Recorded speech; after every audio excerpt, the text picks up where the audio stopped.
climbed another height, mama. I made my own way, I didn't follow hype, mama. They told me I was wrong, I was right, mama. And now they gotta watch from the stands. I had to stop with the sporadic drops. Yeah, it's hot, but don't matter if nobody watch. You wasting your time. Shorty told me she don't need me, I be wasting a dime. Can't be holding people up, that's a crime. So I ain't with it. Being broke don't make you cold-hearted. Saying no don't make you cold-hearted. That's a part of the game.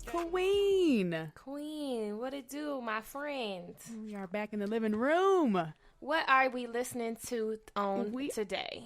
Are listening to Clarity by Chief Ray. Y'all know I love some Chief Ray now. Yes, we haven't heard from the good king in a minute. Welcome back. He has had the things. We just, we was. Oh yeah, running through the streets. I'm talking about we at our house party have been. Oh, okay. I was about to say we was the ones hoeing around. Yeah, we was the ones getting ran through. In the words of Boosie. Yeah, so shout out to all the bachelors. We was the ones that wasn't being loyal. Shout out to the bachelors worldwide. I just wanted to ask you quick before we got into it, Queen. How was your week? I realize we don't really ask that on the pod, so the people don't know how our weeks have gone. Good. I'm having a little of a toothache currently. Oh, no. Not excited about that. but it's not horrible. I'm hoping that I be at work, I be working out here in these cold streets, and I be breathing in that cold air, and I be having to breathe through my mouth because I be wearing 2 masks now. And I'm hoping that cold air just got wrapped around my tooth, and it's just having to settle real quick. Well, we can clear that up, friend. I don't. Some Orgel or some demon semen. I don't want no demon semen. Thank you, though. I don't want to trade achy tooth for a saltwater mouth. But anyway, I had a good week. Did a photo shoot. Actually, too, I got to see Malik and watch him play tennis today. That was fun. He had on some nice shorts, and Malik always looks like a guy. Like even in workout gear, he looks like a guy. He looks like a king. No, very, very fine, handsome young man. Indeed. I'm trying to figure out what else I did. I finished Coldest Winter Ever. Woohoo! We was talking about that earlier. Yes, that is it, I'm y'all. So excited. If y'all have not read Coldest Winter Ever by our good Queen Sister Souljah, I was about to say Queen Sister Souljah. Sister Souljah, please do, because number one, the sequel comes out this year. Aisha, I know you know the date because you up on the yes, thing. I do. I'm gonna get into it. Okay. And so that was good. Getting back into reading. Like I started reading like right before bed, and I've been really enjoying that. When I restarted working again in the because of being out of work with the pandemic.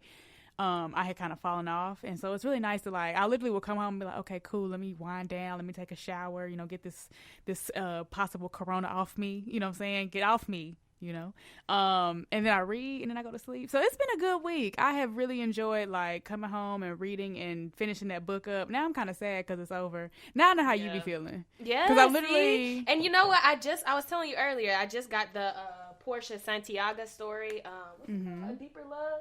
I was trying to look at my book on the bed right now, but A Deeper Love, and I was like, I wonder if I can finish this before Life After Death comes out, because I would like to hear her sister's perspective before the sequel comes out. But the sequel does come out on March 3rd, I think is when it's released. March 2nd or 3rd is when it's released. So a couple. So of basically, days. if I'm gonna read this book, I need to get to reading as soon as I get off this podcast. But and to answer your question in general, I had a good week. I'm thankful for life and health and happiness and wellness and all the things. And so yeah, how was your week, Queen? What you been up to, girl? My week was swimming, I suppose. I did good on all my workouts this week. I maintained my Spanish, my daily Spanish lessons. That's a good time. Staying productive and staying on top of your personal goals is always a fulfilling thing to do. So I've been getting up at 5:30, doing my workouts and all that good stuff. Working on my mile time. I did that quite a few times this week.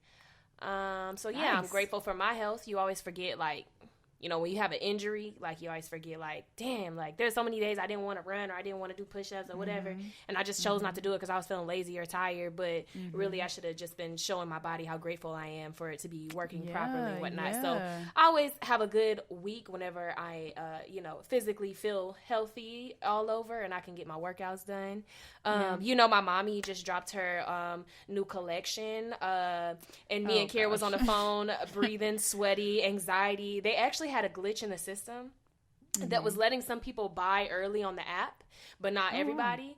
Wow. Okay. And about 30 minutes before they dropped, it finally let me push through on the app and buy some things. So I was extremely grateful because I don't like to miss out on the Queen's things. And then Kira got something as well. So we are just, living our best blessed life. Amen. Thank you, Beyonce, for that. And then today I just been chilling and reading and waiting to talk to my good friend. So good week for me as well. You reminded me of when you were talking about your week was, you don't watch Queen Sugar, right? No. There's a lady on there. I love her. Her first name is Rutina in real life. I hope I said that right. But she has these amazing. She gives Angela Bassett arms, new generation. You know what I'm saying? And so I'll be trying to look up her workout routines and stuff. And one of the things I saw her say was like basically when she works out, it's her like telling God, and I'm paraphrasing, like that she's thankful for her health and her body. And I just thought that was super dope because, like I said, the good sister's in shape. Like I think she's a dancer in college, and maybe she still is. But I think she said she does like 30 push-ups and 30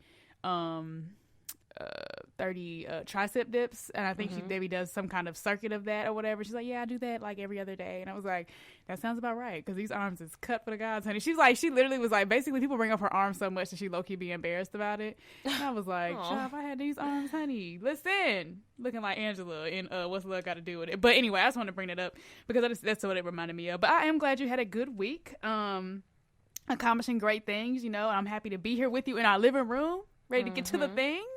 Yes, I am ready to get to the things. I actually wanted to talk to the party people because we brought up Sister Souljah. I was wanting to let you guys know that, yes, her book comes out in about about a week now.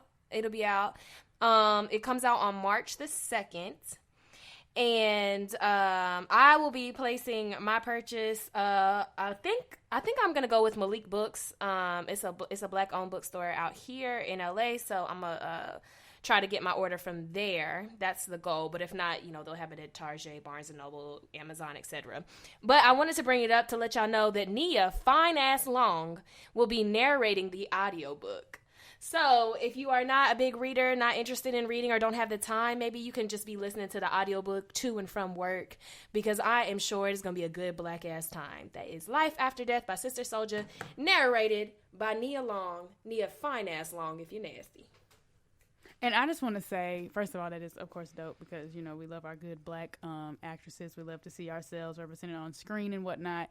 But for anybody who is thinking about buying the book, or even if you want to go back, I'm sure you probably can. I'm about to say, even if you want to go back and read the first one, if you haven't read it, if y'all have no idea what we're talking about, this is the perfect opportunity to buy from a Black-owned bookstore if you can afford it. Small independent businesses, in my experience at least, are always more expensive than Amazon. For instance, I was listening to Mark Lamont Hill's podcast, and he talked about how I believe Obama's memoir that came out was like $40 or so in his store, where they were selling it on Amazon for maybe like $20 or something like that. Yeah, and so right. Him being the good king that he is, was saying like, I understand if you can't afford our prices, but he talked about how when you own a bookstore, you typically will have stuff sitting on your shelves that you won't sell for years. But when a release comes out, for instance, like a memoir by Barack Obama, or like this book, Sister Souljah, it's a moment for them to really make a lot of money. And sometimes I think that money kind of, if I'm not mistaken, it helps them to stay open for a while until there's another big release. So if you can, I know myself personally, I'm definitely going to try to order from Uncle Bobby's because, of course, number one, y'all know I love Mark Lamont Hill. But if not there, I just won't be ordering it until I can get it from a Black-owned bookstore, because after hearing that podcast, I just understand how important it is, because, having started reading in 2016, I was very big on like black businesses, small businesses, black businesses. And, you kind of fall back into those, regular habits, which I think for me was more so just all I was buying was books anyway. I wasn't really buying clothes or nothing else like that. And I was just getting them cheap from thrift books because that's what I could afford. But now that I know that, when I can, and when it is like a big moment like this, I definitely want to take advantage of it and get it from a Black-owned bookstore. So yeah, I just want to throw that out there for anybody who is like, oh, you hype. I'm like, if you can, what I'm saying, if you got a few extra dollars, get it from a Black-owned bookstore if you can. That's all I wanted to say. Yeah, actually, while you were talking, I placed my order with Malik Books. It was that easy. Oh, lit. That's funny. I was looking up Uncle Bobby's to see if they had it already. Yeah, they have it on well, I won't speak for every place, but most places that I've seen that are selling it have already started the pre-sale so that when it does drop, your order will already be in. But yeah, that might besides like going in person, I've never, I don't think, ordered off of a Black-owned bookstore online. So the last book I read, I just got from a store called Shades of Africa here in LA, but this will be my first time ordering from one online, so that's exciting. Yeah.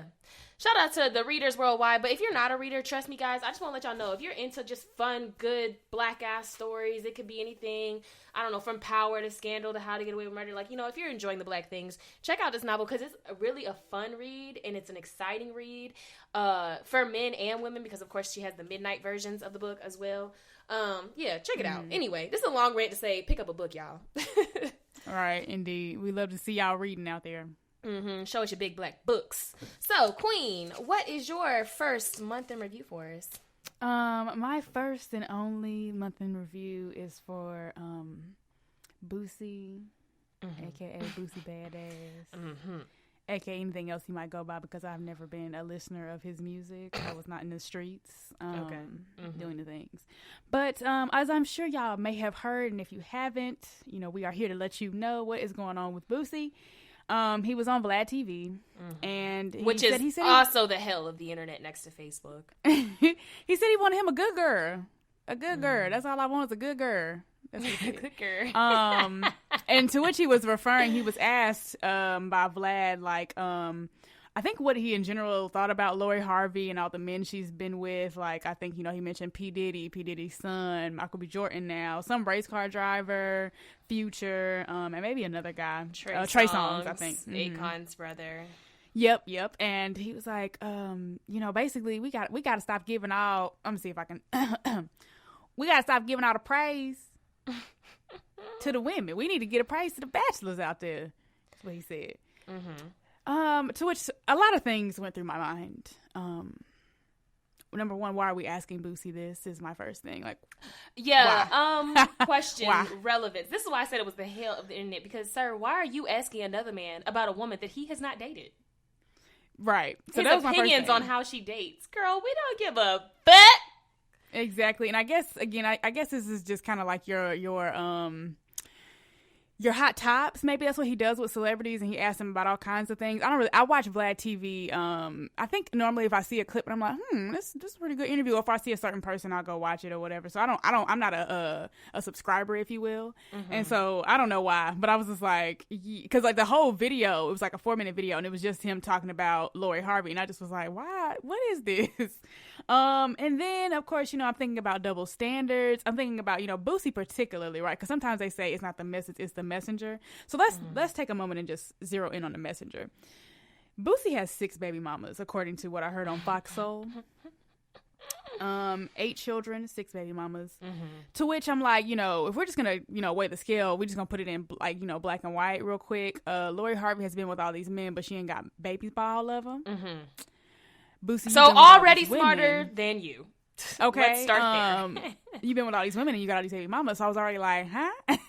Then also, and I mean, you know, people might have different opinions about this whole thing, but just the idea of you really being like, oh yeah, I want me a good girl, but you got 6 baby mamas, sir. I don't understand. It might be Simone voice. I don't understand. Then of course, you know, the next thing is, why do y'all hate women? Because this whole, y'all giving her credit, y'all praising her, y'all need to be praising these men. We can't do both, you know? Like, if that's what we gonna do. And to the double standard, like I said, it's just, y'all just gotta pick a side, okay? Either we gonna go abstinence and wait till you get married to have sex, or we gonna go run through the streets real quick. But the double standard for women and men, that's what kills me. That's the other thing I wrote down too. Like, I just don't understand why women gotta be more than human. Like, niggas just get to be niggas, but women gotta be. And furthermore, he said we need to praise the bachelors. Like, that isn't the only thing people do ever. Like, you act like, quote unquote, slut shaming Lorie Harvey is some innovative idea you just came up with, stupid. Like, you're not the first person to slut shame on planet fucking Earth, you moron. He's so damn dumb. Like, listening to him talk, I'm like, I really hate that the true ratchet in me, the true Southern ratchet in me, enjoys a good wipe me down. You know what I'm saying? A good Boosie song. But he's just so goddamn dumb. It's like, you try to, not that his quote unquote art is, some uplifting, spiritual events or anything like that, but you just try to separate sometimes the art from the artist sometimes when you be like, yeah, I don't fuck with this person as an individual, but, I like their music or what have you. Like, a Chris Brown situation or what have you. But, sir, we gotta praise the Bachelors. Like, since when are they not getting praised? Like, it's literally like, oh my god, Future's fucking Lorie. Woo, go Future. Like, girl, you're not saying anything new. You're so tired. You're tired. You literally paid to have your son raped. So I don't care about literally anything you have to say. And then he got on the internet and was like, it was like a post that was like, oh, responding to the criticism he faced about the Lorie thing. And he was like, I mean, if that's what y'all want y'all daughters to do, hop through 5, 6, 7 men. First of all, the people that they listed in the interview specifically, starting with Trey Songz, right, all the way up to Michael B. Jordan, was like a 4 or 5 year list.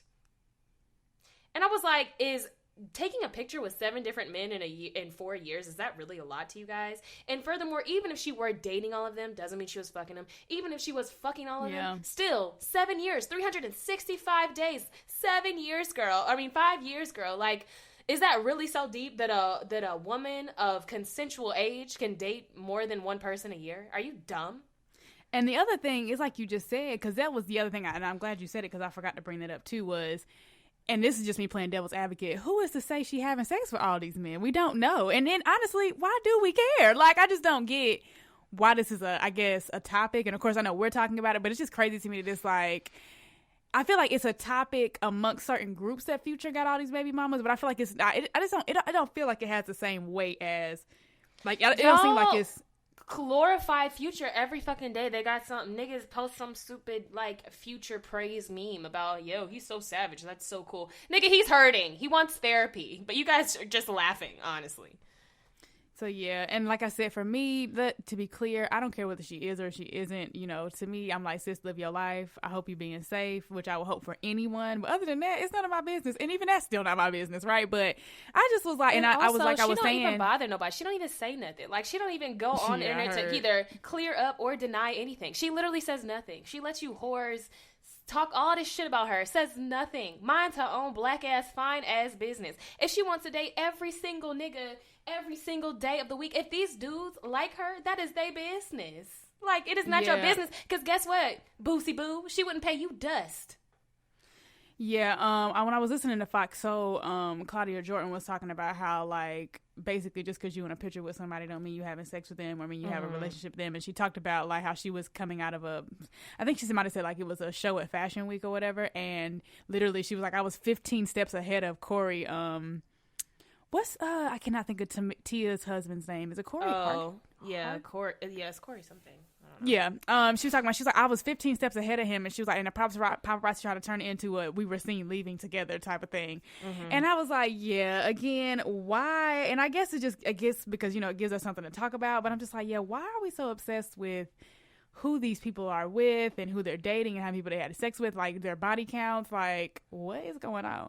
So yeah, I just want to talk about Boosie and how I just feel like literally it just seems like I never was paying him no mind, like, Wipe Me Down when it came on at a party at ECU or something, cool, but I never went and listened to it on my own. I don't think, maybe once, if at all, ever in my life. So for me, he's kind of over there, but said it to say, it just seems like now every time I hear his name, it's just something crazy. Like, if it's not the children rape or the child rape, if it's Lorie Harvey and then it's him wearing the paraphernalia of the Kappas, and I'm just like, what is going on with this man? I just have a strong feeling that his breast stinks and that he should just not try to compete where he can't compare, because she is not fucking worried about you. So why are you so obsessed with her? Because again, she would never be fucking with you or probably any of your sons. So why do you care whose son or father or whoever the fuck she might be fucking on? And even if she was, honestly, iconic. But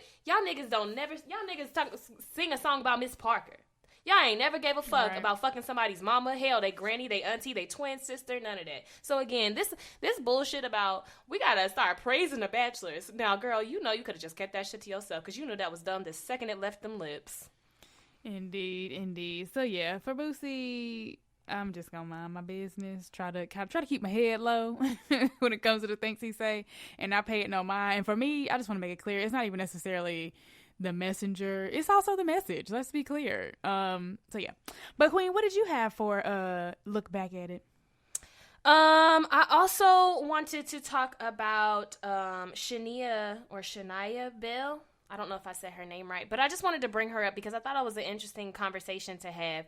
So if you don't know the story, it was a 24-year-old woman in Ohio who has 3 children, 10... There was like discrepancies in the articles, but somewhere about 10, 8, and 2 years old. Mm-hmm. The 10-year-old and the 2-year-old, the oldest and the youngest, were at the Motel 6 where she's been staying. I don't know for how long, but she's been staying there, living there. And the 10-year-old told her mom that she didn't want to go. I don't know. She wanted to stay in the room. So I don't know if that meant she didn't want to go to the babysitters. I don't know what that means. Grandparents, father, I don't know. But she told her mom that she didn't want to go, that she didn't want to leave the hotel. So the mom said, okay. I work literally down the street at the pizza shop at a Little Caesars. So I'll just have somebody come and check on them every hour. They should be fine. The father then calls the police on the mom for leaving the kids by themselves in the motel, which I don't know why he wouldn't just go pick them up or babysit them himself. But anyway, called the police. She was arrested. The police went to her job and arrested her and have put the children in their father's custody, and the mother has a court hearing scheduled for April. But I wanted to talk about this because just the intersection here, right? So it's a young black girl. She's 24 years old, and she has a 10-year-old child. So let's start there. She is working at Little Caesars, which I looked up the minimum wage rate in Ohio. It is $8.80. Mm-hmm. I don't know that she works there full time. I don't know her life. But if you worked 40 hours a week, that would only bring home about $352 a week for working 40 hours. The motel that they're staying in is $50 a night. $50 a night. Mm-hmm. Which would come up to $418 if she stayed there for a week. For 7 days, that would cost more than her week check. We're not talking about food for her kids. We're not talking about insurances. We're not talking about cars. We're not talking about clothes. We're talking about to literally live. I don't know how long she was in the motel, if they had been there for a long term, if they had some sort of monthly rate. I don't know all those details, but I do know that she could not have been bringing home more than $400 a week if she's working at this Little Caesars, even if she was making $9, $10 an hour. You know what I'm saying? Mm-hmm. So I want to talk this up because she has some counts of neglect and child endangerment now that she's going to have to be fighting. And it just made me really sad because I was thinking about, is that dangerous? Of course it's dangerous. But I was staying by myself at 8 years old. And I understand the times were different. I also lived out in the country, was also in my home and not in a motel. You know what I'm saying? But if she she literally can't afford that particular living situation. So how the fuck would she be able to afford childcare?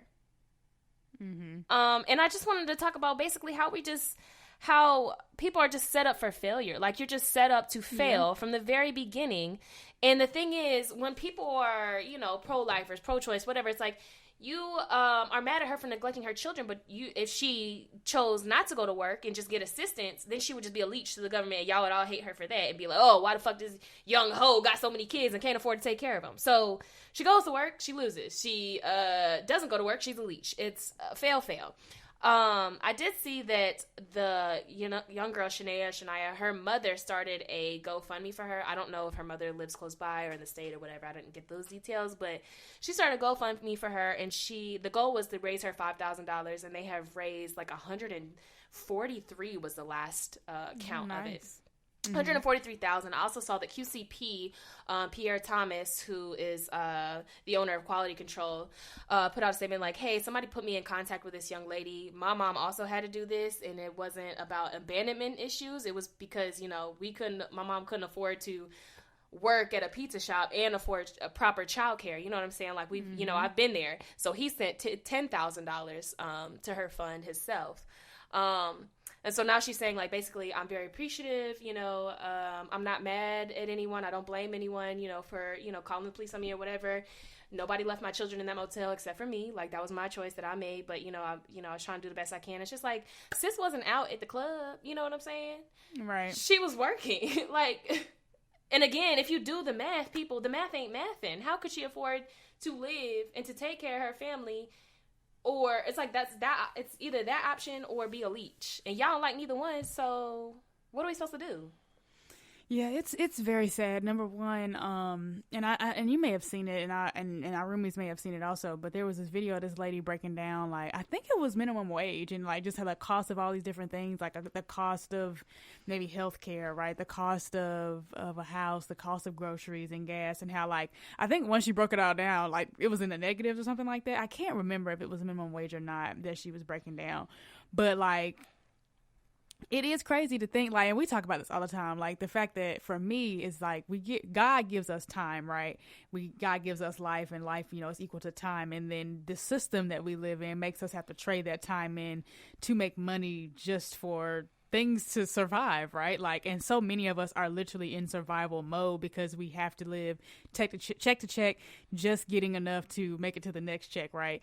And I think it's crazy because it's like, to me, I've always, and I've said this for a long time now, if you go to work for 40 hours a week, you should have enough money to live a good, happy life, right? It still shouldn't just be, I go to work for 40 hours a week, which now, okay, I got my house, I got my car, I got my health insurance, now next to the next check. Like, you should be able to do things that make you happy. You should be able to have balance, like you should be able to afford things, like even just how much things have inflated, right? Like, I think I saw something that was like wages have been the same since the 70s, but like rent, for instance, has gone up exponentially over that same period of time. Mm-hmm. And it's just crazy to think, like you said, like it literally, and then we wonder why people commit crimes, right? We wonder why people are unhappy, right? Like, I think some data came out, and America's one of the most, people are very unhappy living in America.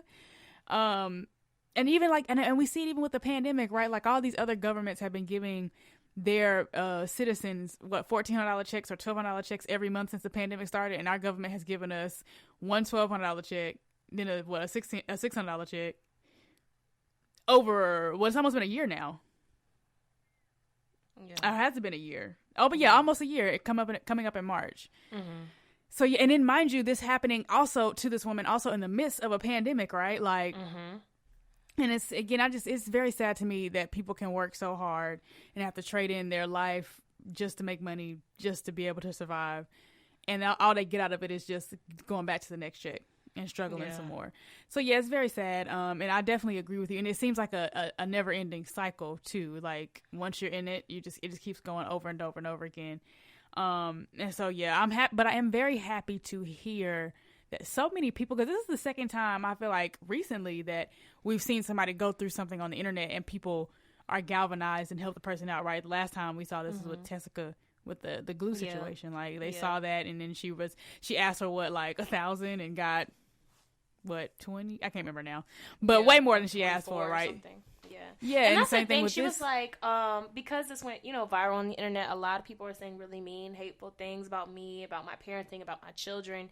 She's like, but a lot of people are also pouring out their hearts and opening their wallets, and giving money that I didn't ask for. Like, I didn't ask for anything, and now I have $120,000 in my account, basically. And she told, like, the news station that interviewed her that, she plans to buy a home. And I was like, the sad part is, for $120,000, I'm not really sure what kind of home you're gonna be able to get. I mean, definitely a good down payment or something, but it's like, then she has to be put in a cycle of, okay, well, now you have debt to a home that can be taken away from you should you not be able to afford those, further payments on it. So it's just a really hard place to be depending on where she at, she can get. I seen a house for $70K in Atlanta, and it did not look like a crack house. I've also seen some crack houses. I mean, Atlanta, I hope so. I know she's in Ohio. I don't know exactly where, but I just, in general, like, I don't know. I wish there was a better answer to, a woman who obviously became pregnant at 14 years old and now has 3 children and 24 years old working at a pizza shop. It's just like, damn, I really hope that there is some sort of out, or there is some sort of leg up. And I hope that this story has inspired somebody maybe to give her a better job, or to offer her some training and something, you know, some sort of pro bono work. You know what I'm saying? Like, all of these big companies get tax breaks when they do pro bono work. So it's like, why don't y'all do the pro bono of, I don't know, showing her how to apply lashes or something? Shit, I don't know. Like, but something that can help her make a more stable income for her family, considering $8.80 is just the most disrespect. Like, I don't even have words for how insane that is when it comes to you expect people to live off of this. Not to mention, when you apply for an apartment, you have to show proof that you bring in 3 times the amount of your rent. So if your rent is $900, you got to make 3 times that in order to get that apartment or get approved for that apartment. And it's like, how's she gonna be able to prove that when she only makes $300 a week? Yeah, on this episode of Housewives that came on, Kenya was on there talking about how she did not have a tribe and had to make certain sacrifices for her daughter and things like that. And when I think about, and I'm not counting Kenya's wallet. I actually don't know how much Kenya's net worth is or anything like that, but I know she has enough money to be able to afford a private jet, a small one, but a private jet nonetheless. And it just makes me think about, like, people who don't have money. I've been listening to a lot of entrepreneurial podcasts lately, and this lady on there was talking about how she was like, money can't buy you happiness, but it can buy you dignity. And she just talks about people having, like, the example she gave, for instance, was like her dad going to the doctor and then being like, okay, the surgery is going to cost this much, and her dad not being able to afford it, and something about his insurance not covering it, but then the next man behind him, his insurance covered it or whatever, and he was good to go. And just how, like, she hated her dad having to feel like that. And so I think about like this situation too, right? Like, again, she goes to work. She should be able to afford some child care for her children. She should be able to afford a home. She should be able to afford transportation. Like, it just doesn't make sense to me that you have to struggle that hard for basic necessities. Like, you shouldn't have to struggle hard to eat healthy food. And then it's like, well, if she gets arrested and now she has court and all that, do you know how much more that's going to... I mean, I would assume, just having incidences with the court system in general, like at any point in time, I would assume that's another $1,000 at least that she's going to be behind. Like when all of this is said and done, if not more. You know what I'm saying? Like, even if she does, quote unquote, get off without a fine, she's still going to have to pay her court fee. She's still going to have to pay, whatever it was as far as going through the jail system and all that. She's still going to be having to be out of work for that weekend that she didn't get to work at all. She's still going to have to figure out how to feed herself, how to feed her children, how to have transportation. I mean, she was staying at a Motel 6 within walking distance of her job. You know what I'm saying? So it's like, obviously, putting this woman in jail is not going to help her be a better mother. I don't know where y'all got this idea that this is the reform that she needed. And the other problem I had with it, was that in and of itself, I was just like, jails are really just for Black and brown and poor people. That's it. Like, poor people in general, Black people in particular, it's just who they're for, because at the end of the day, how is this what y'all came up with as the solution, or as what should be the next steps, as opposed to aid, right? Like, and that's what I think people are talking about when they talk about defunding the police, right? Taking money from this and putting it in a place where it's like, we don't need the police. Like, we have these institutions. Hey, you had to go to work because you need money for your kids and you didn't have nowhere to take your kids. Okay, cool. Well, we got somebody that's just gonna come and watch them for you, and we'll pay them for that. And again, it's just all on the backdrop of living in the self-proclaimed richest nation in the world. It just seems like we just allocate our resources in such unbeneficial ways for poor people and Black and brown people. So yeah. I am very glad to hear, though, that the people came together and gave her money, because like that lady said, no, it can't buy happiness, but I think it can definitely help a whole lot when you ain't got none. Yeah. So yeah, sure. I hope her life turns around for the better, because $100,000 is definitely, can get you moving. I hope, for sure, get you going in the right places and get the things you need, the necessities. So I wish her the best with her home and her car, health insurance, or anything, food for her kids, whatever she needs. I'm happy that people were able to help her out, and I'm happy that because I hope she doesn't end up feeling the way Tessica did, right? Bullied to the point where she don't want to take the aid that's been given to her. Hell no. Hopefully she listened to our last episode and said, you know what? They're absolutely right. Them people had it on their hearts to give to me. Who am I to rebuke their good heart chakras? Exactly. So I hope that for this young lady, and I hope that for Tessica as well, because what I have had enough of, which y'all already know, is y'all making Black girls cry on the internet. Mm-hmm. Thank you very much. Queen, do you have any more monthly reviews or look back at it for us? No, ma'am. I am ready for Blank While Black if you are ready. Okay, I'm ready, and I'm going to start off because I know what yours is, so I'm going to go ahead and start first, and then we'll finish off with yours. Blank While Black. The Los Angeles Police Department now has an internal investigation going on because allegedly an employee went to his superiors and told them that there was a Valentine's Day card or a Valentine's Day format that circulated among officers that had a picture of George Floyd on it with the caption, "You take my breath away." So, allegedly, the police chief and the county district attorney are quote unquote looking into it, investigating, and saying they will have a zero tolerance policy for this type of behavior, and that anyone who liked or shared it basically should not be a police officer. Some community activists came together and said it's scary knowing that we have racists who might come into our community and be in charge of policing Black people. It's scary to know that there are people of the mindset that they can mock someone's murder. This man had a foot on his neck for over 8 minutes and died in the hands of police, and yet someone in the LAPD thinks it's funny. So, needless to say, hot fucking trash. Especially, first of all, it's Black History Month. Second of all, it's a murder of a human being. Third of all, the trial for the officer Derek Chauvin is set to start on March 8th. So literally right around the corner is when his trial is supposed to start. And the other 3 officers involved have been working diligently trying to get them to throw out their charges as accomplices to second-degree murder and second-degree manslaughter because they said that there's been some sensitive information leaked to the public and it would infringe their rights to have a fair trial. I'll tell you what. Even though y'all literally held down a grown man while he was being choked out. But, so yeah, the Blank While Black for me is trying not to be dead while Black because some police officer somewhere is going to think it's funny enough, not only to himself, but funny enough to share with his coworkers who he believes should have the same idea as him, which is why I don't understand why y'all think that being a Black police officer is going to save anybody. Oh, the police officer that shared it was Black? No. I'm not saying that. I'm just saying that y'all think that if you're a Black and police officer, you can change from within the inside, or that these are your brothers because y'all all have the same job. That's not going to save you from racism at all. Mm-hmm. And it's not really going to help you save other people from racism, especially when people get away with doing shit like this. Because the thing is, This was a police, and of course this is in LA, so it's a little bit different, but it's like, this is a police department saying, we have zero tolerance for this meme, so to speak. But as far as our justice system is concerned, there was no zero tolerance policy for the murder itself. But the meme is what we will have no tolerance for. Yeah, that's how that goes. That's less work, I guess. Than dismantling a whole system. I don't know, but that is trash. I think I had heard about this Valentine's Day thing, but I didn't know what it said. Or I think I just heard something in general about some Valentine's Day and some racist. That is just...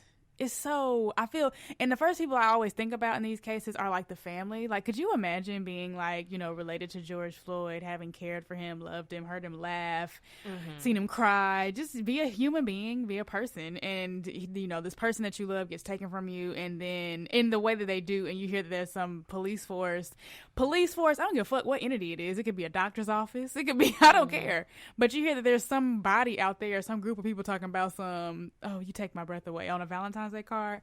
Girl, the disrespect on a human level. Like, this person died. Do y'all not understand? Yeah. This person was a person. And this is what I be talking about. It's irredeemable. Like I said last week about the educational system, y'all sometimes just be feeling, and I be wanting to be like, that's to help you get out of bed in the morning. No, we got this. We can change. We can be better. We can have a society that cares and loves and da-da-da-da. But when you hear shit like this, you be like, y'all irredeemable. That's why I just stay in the house and mind my business. Because y'all real government. Y'all real government out here. Y'all are real government. All right, Queen. Well, as we move on to yours, what is your blank while black this week, Queen? My blank while black goes out to lovely Mimi, and I actually feel like people may be a little surprised about what I have to say. Oh, wow. Okay. And I have lots of things that I need to get to. I have a little list here. So lovely Mimi let the N-word slip on a YouTube live. And, she came back and apologized. She said, I have not used the N-word publicly since 2015 because it was offending people. To which I said, I fuck with this. Because so many people don't care they offend people when they do certain things, right? So I was like, I can appreciate that. I can appreciate you being out the community and say, you know what, I offended somebody, so I stopped doing that shit. Respect. Then she said, now I do use it. Yeah. I use it with my nigger friends and my... nigger dick I suck, and I have nigger kids. So to which this is the part that I think y'all gonna be surprised by. I have respect for people who are honest. Because like she said in that video, now things took a turn. I'm gonna get to that turn in a minute. But like she said in that video, these hoes will get up here and lie just because they don't want their bag taken. That's what it be. Like there'd be a lot of times where a celebrity will say something, or any person, right? Like any influencer or whatever, and they'll say something, and then 2 seconds later they're gonna put out an apology. Let's use Danny Lay, right? She came out and put out an apology. We know it was shitty, but said it to say, did she really understand what she did? Did she really understand why it was problematic? So what I wrote down here was my new shit for myself, and for anybody out there listening, if y'all want to take this advice, this is what I say to myself in my head. Shut the fuck up.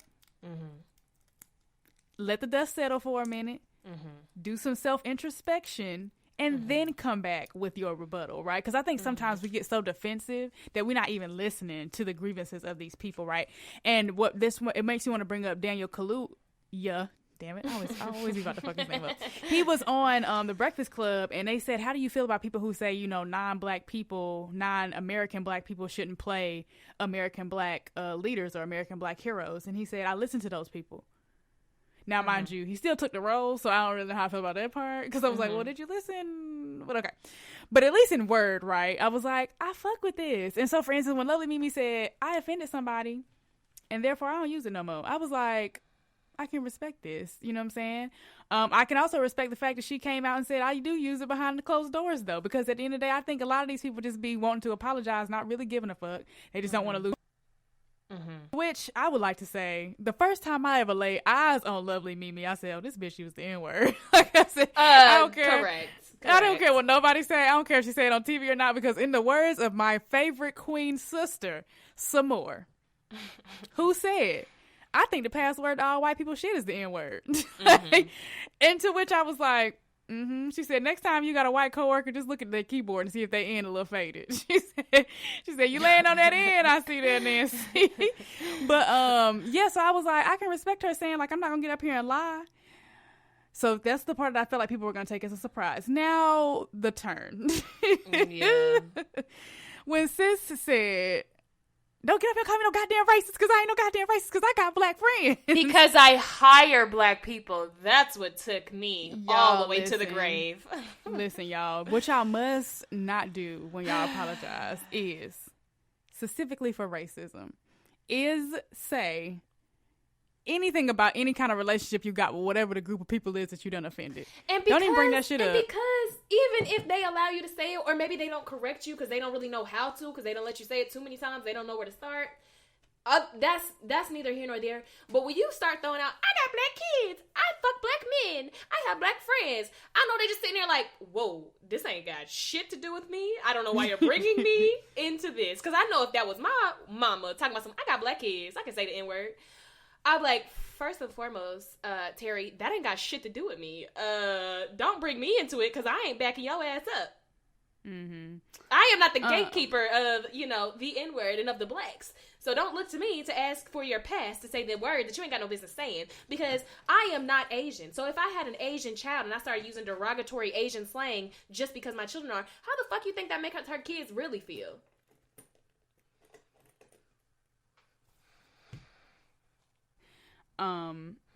Somebody, not one thing I thought about, somebody in the comments said that, see, this is what happened when y'all give certain people passes. Because Lovely Mimi, which again, something else you shouldn't do, she said, rappers be using.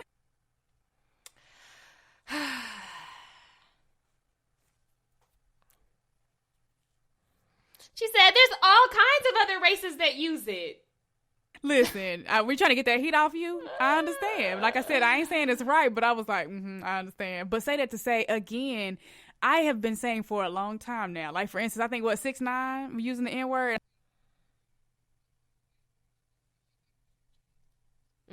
Giving non-black people invitations to the cookout, period. You know, I hate that shit. I don't give a fuck what you do. I don't give a fuck how many black people you sleep with. I don't give a fuck how much you don't live from the community. I don't give a fuck if you Bill Cosby. If you Bill Clinton and you play a saxophone, bitch, if you not black, you're not invited to the cookout. Period. Because as soon as you do something wrong, everybody want to go, oh, see, look, that's why y'all should see. No, that's why nobody's invited. That's why no one's coming. Not your Michael Rappaport, not your Bill or Hillary's, not none of y'all. Ain't none of y'all coming to the cookout. None. Do all that good shit for the black community and still stay your ass over there at the white cookout. Thank you very much. Correct. Because matter of fact, you got some speaking to do with them people at the white cookout. If you're such an ally, you should be over there going to work. You need to be clocked in. Okay, so yeah, to which I just want to say, I agree with the person in the comments that said that, because I'm like, see, this is what happened. See, now she's talking about something I used it behind closed doors. To which the question I did have was, if you are not a black person and you use the N-word, are you automatically being racist? And I asked that because I think the N-word, especially, like I said, going back to the whole giving passes and letting certain people say it and this, that, and the third. It's kind of like the word bitch, right? Like you have, let me make sure. Hold on now. Follow me down this roller coaster with where I'm going, because you know niggas like to take sound bites and act like you done said something crazy. But when I think about it, right, like I think you can use the N-word in a derogatory way and you can use it in a friendly way, right? Like how you can use bitch in a derogatory way, but you can also use it in a friendly way. You got people. Right. Sometimes I answer the phone and be like, what up, hoes? But I can also be like, oh, she a hoe. But see, that's not the same thing, right? Right. And so in my head, when Mimi did say, like, I wasn't trying to use it in a derogatory way, I was like, I bet she wasn't. Like, I bet she. But really she actually was, because her comment was, I don't be letting nothing ass niggas around me or around my family. So that actually was a derogatory way. Right. But we used it. But like, I think. I know what I'm trying to say. I just feel like I ain't gonna I know what you're trying to say also, that I was gonna say the same thing. Well, I was thinking the same thing. I don't think I was gonna say it, but that I don't think that just because somebody says the N-word, like when white kids be singing rap songs and they say nigga, I don't think that they hate black people. Most of them, are obsessed with black culture. You know what I'm saying? They want to be black, so to speak. You know, until it's time to be black, but they want to be black. You know what I'm saying? I don't think that it makes you racist, but you are perpetuating race culture, and you're using derogatory and offensive terms about a community that you have nothing to do with. And to say I've hired black people, bitch, so have slave masters, so have landowners that needed sharecroppers, so have prison systems that need to make Victoria's Secret panties. So what the fuck are you talking about? You've hired black people, so you can't be a racist. And also, if you're black but you haven't done anything in your community, then you shut up. You might be the real racist. Girl, you really did not stretch before you reached, girl, because that was a whole fucking mess. I don't know why you thought that could justify what you said. That was like, well, I don't know if y'all did shit for y'all communities. Bitch, we are the oppressed. And this is what made me really sad, because we just had this conversation with Kalia about the idea of trying to stop Asian hate, right? That's the hashtag right now. And we kind of had not a whole deep conversation because we all have areas we need to learn, but it's just like, this is that shit when it's like there's certain generations that'll absolutely be racist and hate black people within the Asian culture, and then the other ones literally want to be black, want to assimilate so much that they want the long ghetto nails, they want the braids, they want to be able to say the N-word, they want to fuck black men, they want to have their perfect fetishized children. Like, this is that shit that makes me feel really on edge, that makes me feel like I need to worry about my community. Yeah, I understand that she was using it in a derogatory way, but I feel like she was using it in the same way that we use it in a derogatory way. But also, I think about what Ta-Nehisi Coates said when he was like, basically, black people can do that, but you can't because you ain't black, basically. Like, because, for a long time, I was one of the people that was like, nobody should use it. It's disrespectful to our ancestors, the ones that actually got called niggers. You know what I'm saying? And I was like, actually, you know what? If black people want to use that shit and recreate it and do whatever, then that's their business, but that don't mean your ass can use it. and we need to be on your ass about it, but nobody's really on their ass about it. I remember it was a cultural thing, right? Like, it was literally in movies, like Down to Earth, right? That scene where Chris Rock, and he's now like he's in a white man's body, and he's like, niggas want to die, niggas want to try, and then they knock his ass out for saying the N-word. I was like, yeah, I don't want this energy back. Like, because nowadays, y'all love to let somebody have a pass, and then get mad when lovely Mimi let that shit slip because she used it behind closed doors. So I'm just like, again, I think what my thing is pick a side. Either nobody can use it and we whooping ass, or everybody gonna use it and everybody shut the fuck up. It's one or the other, but it cannot be, oh, I want you to use it because I like you 6'9" and I can't beat your ass, but lovely Mimi, I'm gonna come for your throat. Like, one or the other, okay? Because I'm confused. But yeah, they all can choke and just not use the words. Yeah, I agree. I agree. You know, white Latinas included. So I said what I said. Y'all not black, shut them lips, because all y'all don't have no black experience. Y'all don't have no black oppression. Y'all don't have a black history of your grandparents literally having to tell you about being sharecroppers and not being able to buy a house and having to move your family of 10 in the middle of the night because you didn't want to be hung by the KKK. So if you, your family, your ancestors didn't have that experience, not black, even if you are black and you are white passing, not gonna have the same experience as far as in today's climate. So even if your family experienced it, you will experience nothing like that. You're not gonna be called names and shit based on the color of your skin. Get her out of here. Get her out of here. That's how I feel. Yeah. Definitely took a turn. I was like, okay, so far so good. And then as soon as she started getting loud, I said, oh, that went left. It's always left when you say something about your black friends or your black family or your black man, or in Danny Lay's case, your dark skinned chocolate man. I did a whole chocolate man. I mean, I did a whole chocolate bar. Yeah. As soon as y'all start quoting your black friends or saying how many black friends you got or whatever your relationship is to black people, I already know it's going downhill from there. So, yikes. Basically, I just want to make it clear. My opinion on this is, black folks, we need to go ahead and just stop inviting people to the cookout. Stop giving people passes, because then we got to deal with shit like this. Yeah. And now we're here. And also, lastly, everybody read How to Be an Anti-Racist, because, it should be required reading. Amen. As it should be. Yes, ma'am. All right. All right. Well, I'm done with Blank While Black. So, say what now? We already talked about this, but I figured, I didn't share it with my good people, so allow me to go ahead and do so. Anybody who listens to this podcast probably knows who's speaking right now. Hello, Aisha Damali. And that's where you can find me on Instagram, popping my whole shit. And included in my whole shit as of recent, my most recent picture is a picture of basically my ass crack. And that's the way I like it, okay? My page is full of all kinds of wonderful content, like my butt, my booty cheeks, my tits kind of sometimes. Wonderful content. Great content.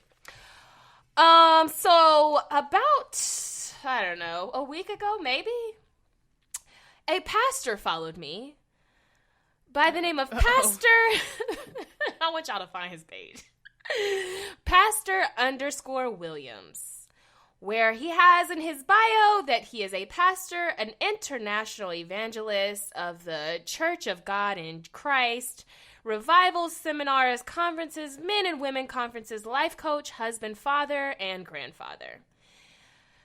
He has 16,000 posts on his Instagram, which just basically means he posts way the fuck too much.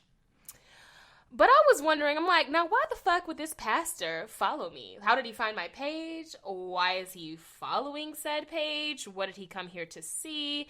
To which I find all of the, the trash ideals of many, many men like him, straight and Christian, allegedly.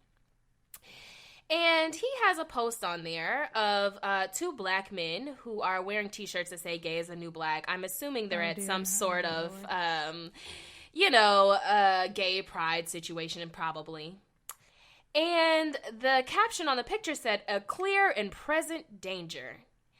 And Pastor Williams said, "The gay agenda," that's right, "has become a weapon of mass distraction, especially in the black community. promoting the agenda of a people that only represent 4.5% of the U.S. population is a distraction from the other 95.5%. And by prioritizing LGBTQ issues over Black issues, we risk losing our hard-fought gains to a group of people that would rather identify with their sexual orientation over their blood ancestry. Pastor Dennis R. Williams. And say what now? Because, Pastor, I don't know how aware you are of this, because I'm not sure how far you go outside of your church or where you found this picture. But it may shock you to find out that people can, and often are, both Black and gay. Indeed. So, as far as prioritizing sexual orientation over their blood ancestry, Pastor, this is a both and, because Black and gay is a thing. I see this a lot, and I see this often in Christian and in Hotepi people, which both seem to take the side of women are submissives, the gays are taking us all to hell, and the only way we'll have some sort of equality in America is when the Black man is supreme of everyone. And I just thought this was the dumbest toxic post, and I just am I understand that everybody doesn't feel this way, and it's not an attack on your personal religious beliefs, but I'm just so thankful I stopped going to church when I was 17, because this is the most moronic shit I've ever read. Again, you can be Black and gay, and also agenda aware, because people have been Black and gay since the beginning of Blackness and gayness. Being gay is not new. It's gonna shock y'all, but even being trans is not new. I actually just saw also that some commercial, it was like a chocolate commercial or something, just got pulled or backlash or whatever for having a gay couple kiss in their commercial. And, the talk of how that's going to affect our children. And I was like, then we should just not have anybody kissing in any commercials, because if you don't want your kids kissing, then you just don't want your kids kissing. What the fuck does that have to do with gay, straight, or anything? I just be real tired of this ideal. But again, Pastor, with all of your holiness and your righteousness and your wife all over your Instagram, why did you come to my page and follow me? What did you see that I needed from you, sir? I have questions I want to know. I started to make a post about it just to make him leave and go away. But I was just like, I don't know where he came from. I don't know why you're bothering me. We don't have any mutual friends. How did you find me? What does your popular page on your Instagram look like that I would even pop up, sir? But you're so holier than thou to yell from your pulpit about how the gays are damning all of us Blacks. Girl, get out. Yeah, I don't know. Actually, I do. It's that going back to that line in Pose that has stuck with me, and just one of my favorite lines I feel like I've ever written, now that I'm really paying attention to how lines and dialogue in film affects me, but, everybody needs somebody to feel superior to. Because again, and maybe, I don't know, maybe one of these days, I'm really going to have to apologize to the folks that are saying that we Blacks are never going to get our rights because the gays are taking over. Maybe they right. I don't know. I don't see it. I'd be like, huh? But I also, even with it, I'd be like, yo, if that is the case, then we were never going to get equality anyway. Like, I remember when, what is that lady's name? Candace Owens. I was going to say everybody hate.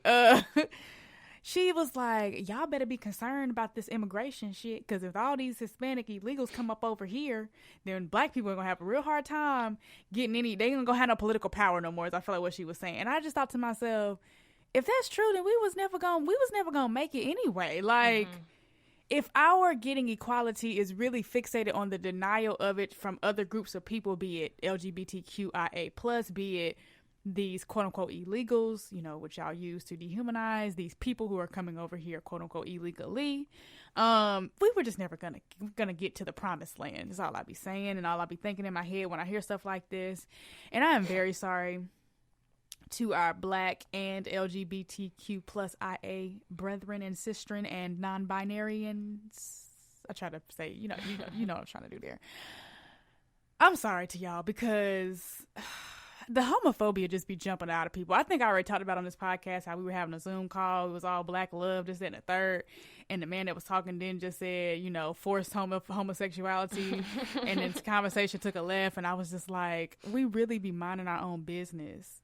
Everybody be minding their own business. And then people just, the homophobia, the sexism, the misogyny, the patriarchy just jump up out of people out of nowhere. Like, I'd be like, I just wanted some ice cream. Like, you really be minding your business and people just start being homophobic and you be like, wow. So yeah, say that to say, again, I'm not surprised. It's kind of like at this point, I feel like there are certain elements in our society that make it so that people are racist, so that they are sexist, so that they are homophobic. And it's kind of like Winston Duke said on a podcast I was listening to, Yes Girl by Essence. And he was like, basically, if you a man and you not sexist, then you made it out, basically, because he was saying, like, all the things around us make us to be sexist. Our media, right? Like, the music we listen to. So I think it's that same thing, like, if you not homophobic, because I don't even think it's a black thing anymore. I got the opportunity. I started kind of, like, doing some research into homophobia, and it made me come to the conclusion that I don't think black people are any more homophobic than any other group of people. It's just that we are black, so the things that our community does are just under a microscope. Mm-hmm. And so with that being said, I just, you know, am very sorry to LGBTQ plus people who are oppressed in that way and then oppressed because they're black. Just the same way. And I'm sorry that you have to choose and are being asked to choose between your sexuality or your gender performance and your blackness, the same way black women have been asked to choose between their womanness, their sex, and their blackness. Like, I'm just very sorry that for some reason people can't understand that intersectionality is a thing, and therefore and also that there's no need to be chauvinistic about one's experiences. And to which I like to say, back to it being Black History Month, if you want to pick up a good black book, I would recommend In Search of Common Ground by Eric E. Erickson and Huey P. Newton. It just made me realize that there are so many different experiences and different realities, quote unquote, going on concurrently, and that my reality is not more important or more valid than your reality, right? Or the reality of a person who's black and LGBTQ plus IA. So yeah, I just am very sorry that people just be homophobic and you be minding your business and you just be eating your food and here they come with their homophobia. You just be on Instagram minding your business and here y'all come with y'all transphobia and you be like, so that's why I be telling people when it comes to dating, I be like, I have certain battles I'm not gonna fight in my household, and what I'm not gonna do is argue with no nigga about trans people being people, okay? Yeah. Or gay people being people. So said it to say, I'm sorry that he followed you and brought that energy to your page and your timeline. Yeah, I was like, all you got to do is send me one DM and I'm contacting your wife. I actually don't even like a photo with that toxicity. I'm contacting your wife. Okay. But anywho, that was my say what now? So we are moving on to Sexpectations. That's my drop. Oh, you know, I did have a Sexpectations question. Okay, one is real quick. We gotta make it quick. Okay. I was gonna say we can always save something if we want to. Need to. I know, but I gotta get it out now. I told you I'm introducing a y'all know those competition, those rackets, those brackets. I'm gonna make Aisha tap out. I'm gonna make her. This is our March Madness. Our Sexpectations March Madness. Yes. Okay. So thus far, Aisha has said to us, that she would rather fuck a nigga with a strap than eat his ass. Yeah. But now, the question is, would you rather eat a nigga's ass or share a toothbrush with your partner? Ooh, I be Millie rocking. I got your ass now. Girl, what?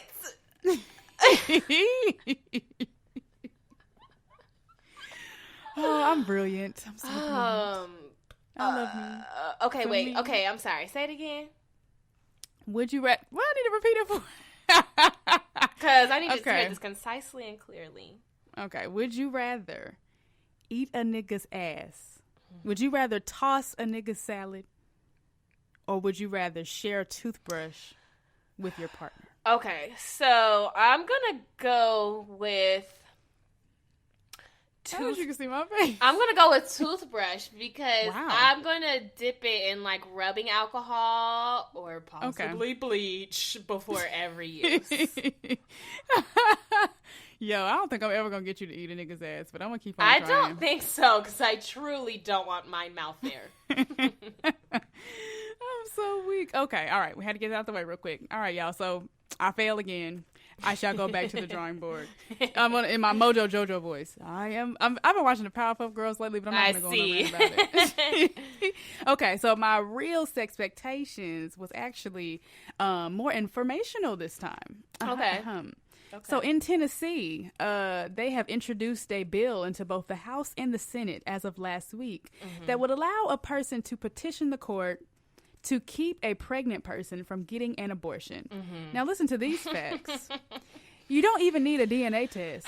Only voluntary acknowledgement that you are the paternal parent. And you know something, Your Honor? I've never seen that man before a day in my life. I wouldn't know if he was walking through the street. I wouldn't know a thing. I wouldn't know a thing. There are also no exceptions if this baby is a product of rape or incest in this bill. Yum. But also it did say, so little hope, y'all, keep our fingers crossed, that it could be unconstitutional based on Planned Parenthood versus Casey, where the Supreme Court ruled that the state can't require anyone seeking an abortion to inform their partner. But I just want to say, here y'all niggas go again, doing nigga shit. And when I say niggas, y'all know I'm really just... Y'all doing government shit. Government shit. Well, y'all know when I use niggas, I'm really just using that as synonymous with the word men. Y'all men out here being men doing man-ass shit, trying to tell women what to do with their bodies. And of course people in the comments like, well, y'all gonna force the nigga to be in the child life? And I'm like, okay, yes, but also still no. Like, it's still a no for me. Like, I just be like, all the tax dollars in the world, all the money in the world, this what we paying y'all niggas to do? Yeah. Come up with bills to tell women how they can't have an abortion, even if it's rape or incest. And then y'all got the fucking audacity to say that you ain't even got to come in there with a DNA test. You can just show up talking about, out of pappy. Excuse me? Out of pappy, you will not. Baby boss. Right. Yeah, as I've said before, if men, period, any man, if men don't have shit else, they got audacity. I tell you what. That's it. That's all they got. And speaking of which, Queen, I see your Tennessee bullshit, and I raise you a South Carolina bullshit, because South Carolina's House has passed a bill banning near all abortions in an effort to follow the lead of other states with similar measures that could go in effect if Roe versus Wade were to be overturned by the United States Supreme Court. So they have voted 79 to 35 in favor that doctors will be required to perform ultrasounds to check for a heartbeat in the fetus. If a heartbeat is detected, the abortion can only be performed if the pregnancy was caused by rape or incest, or in a case where the mother's life is in danger. So not if the child's life could be in danger when the mother can't afford to feed them and maybe has to go work at fucking Little Caesars and leave the children by themselves. This is that shit, y'all. Like, this is that shit we be talking about. Like, y'all don't give a fuck about babies because God forbid they come out gay or black. Okay. So, gay, black, or poor. And do not be all three of those things because you are fucking asking for it. But they literally the Democrats walked out after walked out in protest when they were voting on this. And a few remaining Democrats stayed behind as the Republicans wiped out more than 100 proposed amendments. This is how much power these motherfuckers have. And it's like, when you're filled with hate, when you're filled with racism, when you're filled with xenophobia and homophobia and all those things, it's like, that's the more power and money you have. And I see why you motherfuckers think it's addicting and you just love to be how ignorant you are. But to pass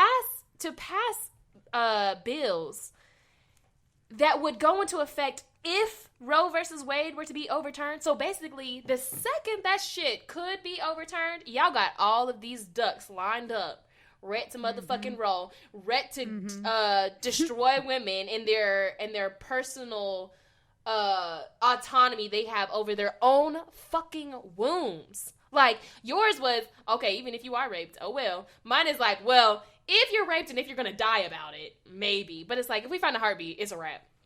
Well, you're going to find a heartbeat at 6 to 8 weeks, girl. So, basically one missed period. Thanks. Got it. Can't wait for you old ass white men to crawl inside my fucking womb and take all my rights.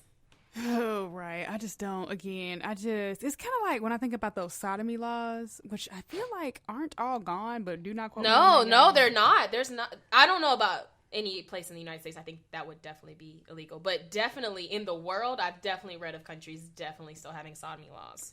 Yeah, when I think about that, I'd be like, y'all couldn't think of nothing else to do with your time than this shit. Like, that's literally kind of like, or even like when companies have those rules, they'd be like, oh yeah, you can't have your natural hair, your locks. Y'all didn't have nothing better to do with your time. Like, y'all are obsessed with making life hard for people who are not rich white men, I swear. And I just don't, I mean, again, I guess it's beneficial because, you know, I guess you quote unquote are better than these people because you are hoarding rights, you know what I'm saying? And maybe that's the benefit of it and it makes you feel happier about something or something like that. But in my head, I'm just like, I just feel like we could just use our time and energy and money and efforts towards making the world a better place and a happier place, as opposed to being like, when I wake up at 7 a.m. tomorrow to get to the office at 8 a.m., I'm going to spend the next 8 hours of my day from 8 until 12, and then 1 when I get back from lunch until 5, working on how I'm going to disempower women. And the thing is, of course you'll go home and sleep comfortably because you're a fucking man. That will never be something that you have to go through. So fuck your daughters, fuck your wives, fuck your mothers, fuck your grandmothers, fuck your aunties, fuck any woman you've ever had contact with, because their problems are not yours, and it is only your job to infringe their rights and infringe their ability to make decisions for themselves. All right. Yeah, y'all are trash. And that is all I want to say about hot that. Fucking trash. Queen, I know we're getting a little lengthy, but I think I'm still going to go ahead and ask my Sexpectations question for you. Oh, okay. All right, then. All right. Well, let's go. I'm excited. I love a good we Sexpectations. have all heard, and we all probably know at least, you know, a handful of ones that are automatic no's or automatic red flags when it comes to talking to, speaking on, thinking about a partner, dating someone. So I saw a question on God's internet that made me want to ask you, Queen, what are your green flags? Oh, So what's, in meeting and in courting and dating, talking, whatever phases with a partner, what lets you know, what is a green flag that lets you know this might be a good relationship or a good thing to pursue? This is one of them questions I wish you had asked me this morning so I could have wrote my grocery list down. But it's okay. You better make your list, B. Simone. I'm going to make off of Now think of it on your own now. Don't be taking nobody's ideas. I'm dead. I'm gonna say off the dome. Definitely someone who can hold a conversation. Which, when I say that out loud, I'd be like, "My God, the bar is in the gutter." Because Jesus Christ, in hell, men have to do literally nothing but breathe, and you'd be like, "Oh, thank God." He hasn't he hasn't said anything bad or tried to infringe on my rights today or rape me. I like him already. Exactly. Like even that, like you just said, like taking no for an answer. Like when you be in the club, hey, can I get your number? No, I'm good. Imagine a dude being like, oh, okay, have a good night. Does that happen? Right. Then you would automatically be like, oh my God, I want to talk to you now. You're a decent human. Honestly, that's the dude test, okay? When a dude approach you in the club and you be like, oh, can I get your number? Just say no. Even if you're going to give it to him, be like, nah. And if he leave you alone, that's the one. Be like, oh, actually, come here. I just wanted to see if he was going to leave me. Yeah, come back. I actually had forgotten my number, but now I remember. Yeah, I really wanted to give it to you, but I just had to test you real quick. But, so you're being able to hold a conversation. I like talented people. Like, now, again, I know all rappers do not rap that foul shit, but that's typically the only talent I'd be like, maybe not that one, because typically it's going to be some bitches and hoes and drugs and money and sex, and I'd be like, okay, I don't need that, none of that. You know what I'm saying? I don't want no Tory Lanez in my life. Apparently, all he rap about is shooting people, and now you see where we at. But talent, I love to see a man who has some kind of talent, dance, song, singing, whatever. Being smart in general, I do love smart men. I'm trying to think. Just respectful, you know what I'm saying? I don't like men that disrespect any kind of woman. I don't care if she got OnlyFans. I don't care if she a stripper. If you disrespecting her, you disrespecting me, because we a package deal. You know what I'm saying? Correct. I'm down with my sisters in the trenches. you know, being respectful of all different kinds of people and different kinds of thought, right?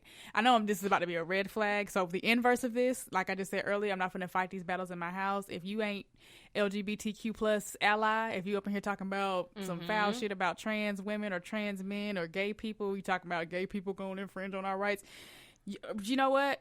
I'm gonna mind my business. Don't bring that shit in my house. So yeah, the opposite of that is a green flag for me. For me, you know what it is? I'm really just looking for like a chemistry kind of thing at this point, because I feel like I've made lists in the past. I'd be like, okay, this is what I want. God, give me this. I'll be happy. God will deliver that on to me, and I'll be like, this ain't it. This is not it. And I've had that happen maybe 2 or 3 times. I'll be like, all right, God, the list. This is it. Bring it to me, and we good. I get that thing. I'd be like, nope, actually.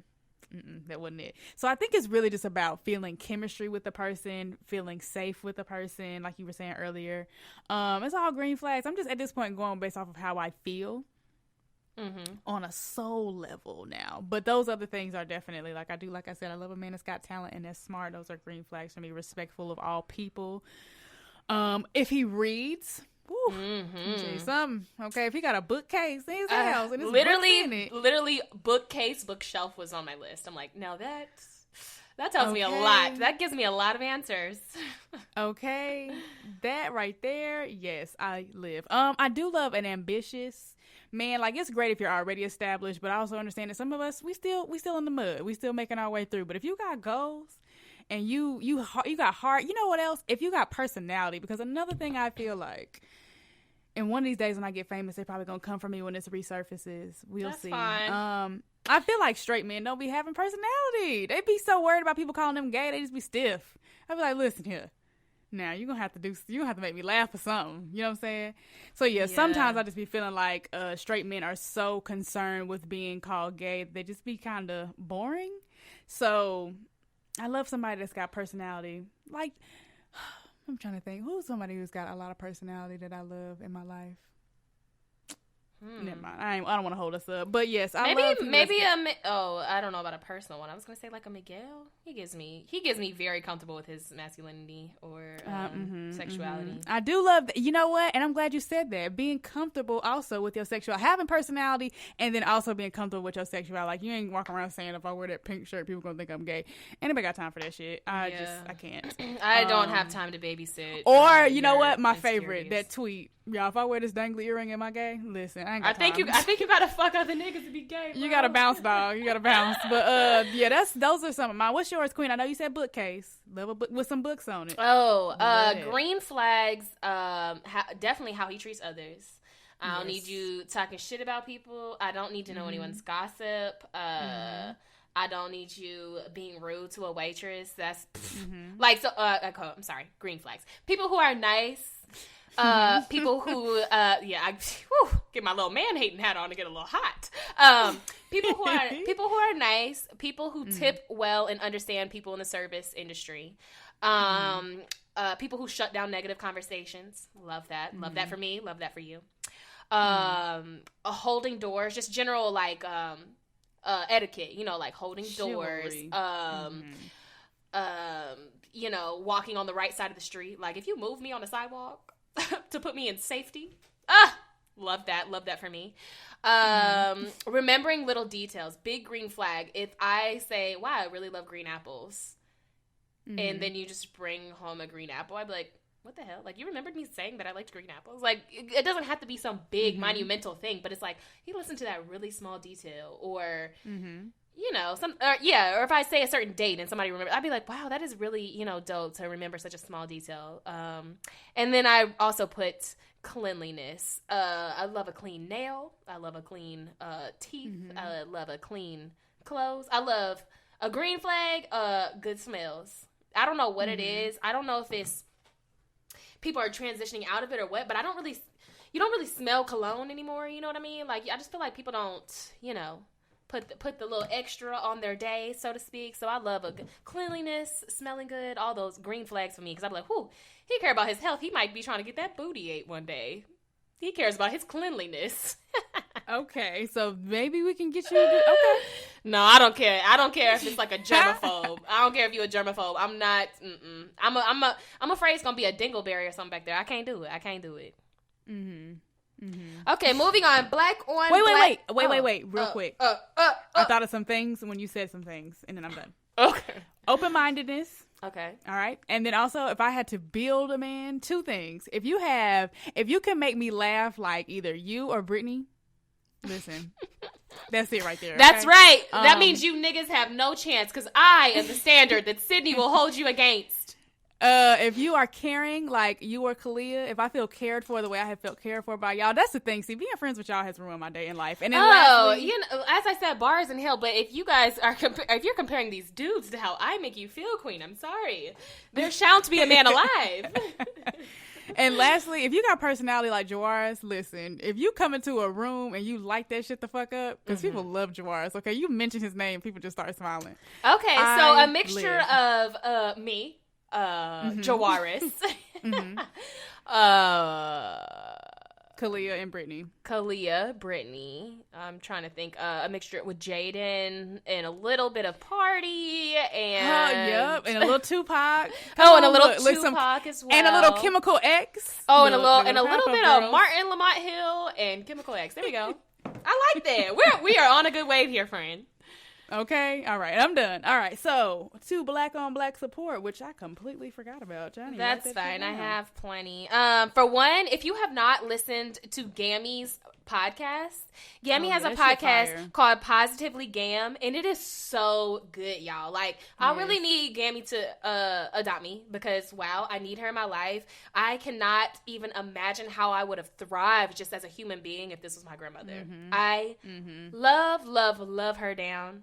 Love her open mind. Love that she's also fierce in what she believes in. Also that she just cares for, reaches out her hand to bring up black people. I listened to an episode that was about nutrition, and it was so damn good. It was like she was talking about food debts in school and growing your own food and food deserts in black communities, and it was just so good. And I was like, Gammy got her ear to the streets. If she ain't got shit else, her ear is to the streets. She knows what be happening, what's going on. So shout out to the queen, Positively Gam. Again, if you have not listened to her podcast, go find it.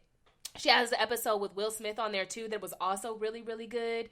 About compassion and kind of listening to people who have different opinions than you. And that, I felt so strongly connected with Gammy on her stance, but I wanted to feel more connected to Will. So I appreciate her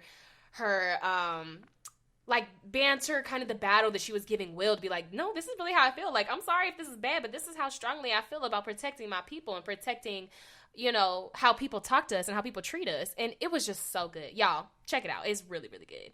I didn't hear the Will Smith one, but I just wanted to say I agree with you 100% on the food one, because I listened to that one too, and I literally was like, I feel as if my soul has elevated to the ancestral plane. I am in a state of peace and happiness. It was so good. But the episode is so good, but it's like, it's even better to know it's black people. You know what I mean? Like, it would have been good regardless. It's just a great episode. But to know that it's black people working in communities, trying to go into black communities and build gardens in their yards so that they can feed their families, or so that they can make money from feeding their families with just having, you know, a little bit of yard space. You know what I'm saying? And he is in LA, so I did reach out to him, but I'm renting, so I can't actually do anything in my yard. So I told him if he has any opportunities where he needs extra hands moving some dirt around, just volunteer stuff, to let me know, and I'll be more than happy to volunteer, you know, some hours of my time, because I just think that that's such a big thing to do. But anyway, I also wanted to shout out Rashana. It still has not come out yet to my knowledge, but her 2 Black Women Love Black Women documentary that she has, that I was blessed to be a part of, should be coming out within the next few days. Or my episode will be coming out in the next few days, allegedly. So 2 Black Women Love Black Women series. And it was just a really fun documentary to make, and to have such a really cool team around. And it just came out so beautiful. Everyone's melanin on their backgrounds, the lighting, the colors that she wanted, you know, us to wear. Everything just looks so good. So shout out to Rashana, because I know that is going to be a beautiful project, and I cannot wait to see it. And as soon as it drops, y'all, I promise you I'm gonna put it in your awareness. I'll talk about it on the episode. I'll share it on my social media, because y'all gonna know when that two Black Women Love a Black Woman drops, and I'm not playing with y'all. And then finally, today, which y'all won't hear this on today, but today is my beautiful friend Crystal's birthday. Oh, is that why she had on all white body looking like milk on looking like milk on the Instagram. It is her 27th lap around the sun. So shout out to my beautiful friend Crystal, who, if you didn't know, is an amazing hairstylist. And I'm really excited to bring to you the super exclusive. She has just launched Les Dos Beauty Studio. And that is going to be her own solo salon, so to speak. Oh, I'm so proud of her. Like, if you just know her and know her journey of, you know, being in school and moving around, changing states, and then working full time and trying to, you know, hustle and build up her clientele on the side so that can be, so she can live in her purpose. So when she's going to work, you know, she's not working. She's doing her purpose. She's doing what she loves to do. And I am always happy for anybody, no matter what your job is or how you make your income. If you're doing something you love to do, I am just so happy for you, because we just don't all have that. And that is truly a blessing. So she's now accepting appointments. It'll open officially on March 1st. So if you are in a Charlotte area, or, you know, even further, if you're one of those people that like to take a trip for a good stylist, then please find her on Instagram. That's Les Dos. I might be saying that wrong, but it is what it is. It's LEDOUE.beauty studio. So lesdos.beauty studio on Instagram. Y'all go book some appointments with my beautiful friend. Congratulations. And we are normalizing business warming parties and business warming gifts and celebrations in love and light. So with that being said, Queen, you have your business warming gift coming soon, and you are going to love it. That is my Black on Black support. Yes, ma'am. Congratulations to you, Crystal, and happy birthday. I know it's getting long, so I will not hold us up any longer than that. Mental health check-in. I mean, we did just get cussed out for not having long episodes anymore. Yeah, I don't know what y'all want from us.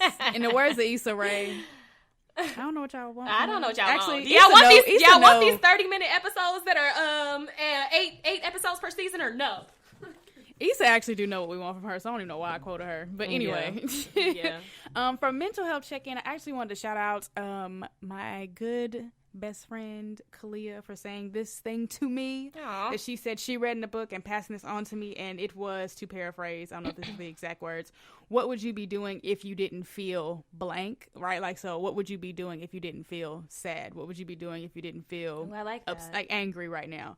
And it actually, she had just told it to me like maybe last week or the last time we talked on the phone, and, you know, something entered into my day, into my spiritual realm, my aura, my space, you know what I'm saying? And it was not what I would have liked, and I was upset. And I thought to myself, you know, I took some minutes to breathe, you know, in and out real quick. And then I literally said it to myself.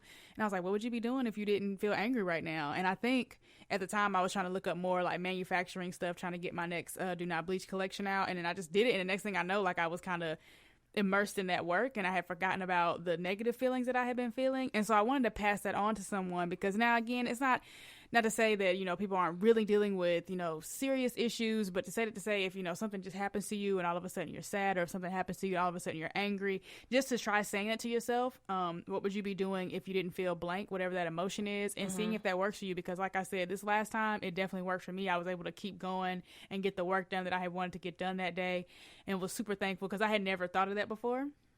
I think there have been times where I had tried to be like, girl, snap out of it, get back, we good, we don't even worry about it, but I had never said it that way, and that way worked for me. So I just wanted to pass that on to anyone out there who, you know, whenever you have a moment where you're feeling not happy, not at peace or tranquil or whatever, just to give that quote a try, because it definitely worked for me. I like that. I was literally thinking about it, like, as you were saying it, like, what do I feel right now? What would I be doing if I wasn't? Which kind of goes hand in hand with my mental health check-in. And that is it, which also goes with your build a perfect man, which God bless and good luck. And my mental health check-in for y'all is to call people that make you laugh. And there are times, you know, when I call Sid, or when Sid calls me, and we're like, oh my God, what's wrong? You good? Like, why you not chipping? Why you not bouncing off the wall when you hear my voice? Because basically that's really how the energy that we bring to this pod is really how we created this podcast based on our actual phone conversations. You know what I'm saying? Like, we greet each other excited. Queen, what you doing? You know? We are basically just caffeine junkies, basically, when we talk to each other. Sydney Yes. brings me happiness. Sydney makes me laugh. And the sad thing is, we be talking about shit like abortion and racism. But somehow we find ways to laugh, you know, even in our deep conversations, you know what I'm saying? And so I think that it's really important. I told y'all before, like, you know, call and check on your loved ones. But when you're feeling down and you need a little mental health pick-me-up, call somebody that you absolutely know is your funniest person, your best thing, your best time. You know it's somebody that's going to make you laugh. Like you just said, Jawaris, when somebody mentions his name, everybody lights up. They get excited to know that he's coming or whatever the fuck. Mm-hmm. Call somebody that gives you that feeling. It could be your boyfriend. It could be your best friend. It could be your mama, your granny, your siblings. Call people that make you laugh. That is my mental health tip for you guys this week. And I love that. Okay, and lastly, y'all already know what's up. We like to leave y'all with a good affirmation for your day, your morning, your week. Mm-hmm. What is my affirmation? Do you have one, Queen? I might need to think of mine for a minute.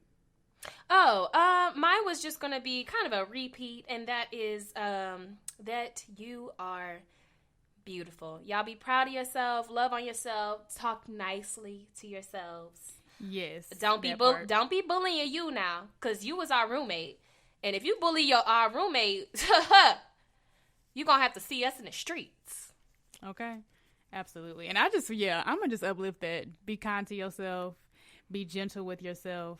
We love y'all. We thank y'all for being here with us for this extended little episode. We're going to see what y'all say to us, because we know we don't know what y'all want us to do. You know what I'm saying? Y'all lucky on today. Okay. I have been Sid the Great. Thank y'all again for joining us. Thank y'all for the honor of your time. We love y'all. We're happy to see y'all in our living room again. Mm-hmm. And that's it for me. And I am Aisha Damali. Sid, what was the name of that song we were listening to again?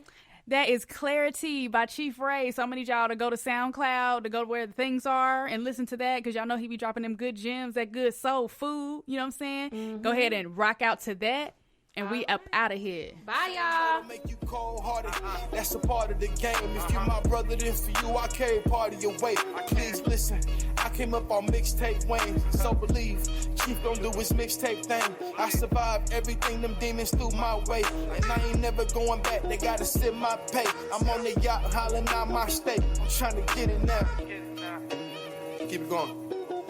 Don't stop. Yeah. Talk my shit, just can't talk my shit, nigga. Niggas meditate on IG Live. I guess they tryna catch them 5G vibes. We was only 17, man, how time do fly. Forever Huey in the back of my mind, I can't forget it, listen. Rumble, young man, rumble. Got me fired on the line, so they forcing the fumbles, the voice of the struggle. Know some niggas ducking for cover, don't act like you love me. I ain't got no Hollywood budget, you probably can't fuck with anything I ever recorded. Don't quote me in public, turn around and say something ugly. I know what you wantin', fuck boy, I know what you after. Don't run to the pastor, it's gonna be an honest disaster. Chief,